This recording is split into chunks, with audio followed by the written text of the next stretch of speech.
বাউফল বাংলাদেশের অন্যতম একটি শিক্ষিত উপজেলা। অথচ আশ্চর্যের বিষয়, এত শিক্ষিত জনপদ হওয়া সত্ত্বেও এখানকার চিকিৎসা সেবা এখনও অনেকটাই আদি যুগের মতো রয়ে গেছে।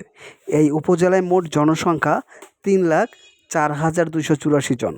অথচ এখানে রয়েছে মাত্র ৫০ শয্যা বিশিষ্ট একটি সরকারি হাসপাতাল, যা এই বিশাল জনগোষ্ঠীর একমাত্র সরকারি চিকিৎসা প্রতিষ্ঠান। এই অসহায় ও দরিদ্র মানুষের চিকিৎসা সেবার মূল ভরসা ও কেন্দ্রবিন্দু হলেও বাস্তবে তা যেন শুধুই নামমাত্র।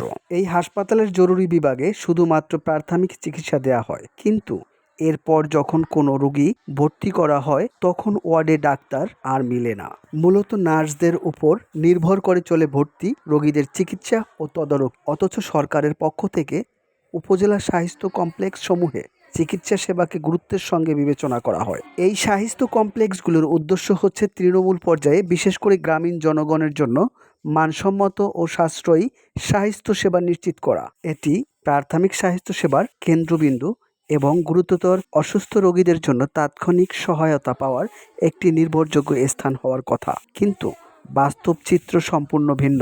বাউফল উপজেলার স্বাস্থ্য কমপ্লেক্সে গেলে দেখা যায় জরুরি বিভাগে ডাক্তার থাকলেও ওয়ার্ড পর্যায়ে চিকিৎসক সংকট প্রকট। কর্তব্যরতরা জানান, পর্যাপ্ত সংখ্যক চিকিৎসক না থাকায় চিকিৎসা সেবা স্বাভাবিকভাবে পরিচালনা করা সম্ভব হচ্ছে না। ফলে অনেক মুমূর্ষু রোগী যথাযথ চিকিৎসার অভাবে জীবন হারাচ্ছেন এবং সাধারণ রোগীরাও চিকিৎসা সেবা থেকে বঞ্চিত হচ্ছেন প্রতিনিয়ত। উপজেলা স্বাস্থ্য কমপ্লেক্সগুলো সরকারের স্বাস্থ্য সেবা বিস্তারের একটি গুরুত্বপূর্ণ স্তম্ভ। এটি দেশের প্রতিটি নাগরিকের জন্য মানসম্মত স্বাস্থ্য সেবা নিশ্চিত করার উদ্দেশ্যে নেয়া একটি বলিষ্ঠ পদক্ষেপ। অথচ এই উদ্যোগগুলি বাস্তবে কতটা কার্যকরভাবে বাস্তবায়িত হচ্ছে তা প্রশ্নবিদ্ধ। এই প্রশ্নের উত্তর খুঁজে পাওয়া খুবই জরুরি দেশের সর্বোচ্চ স্বাস্থ্য প্রশাসনের নীতি নির্ধারকদের কাছে। সম্মানিত দর্শক, আজ এ পর্যন্তই। নতুন নতুন তথ্যবহুল ও অনুসন্ধানমূলক ভিডিও পেতে আমাদের চ্যানেলটিকে সাবস্ক্রাইব করে রাখুন।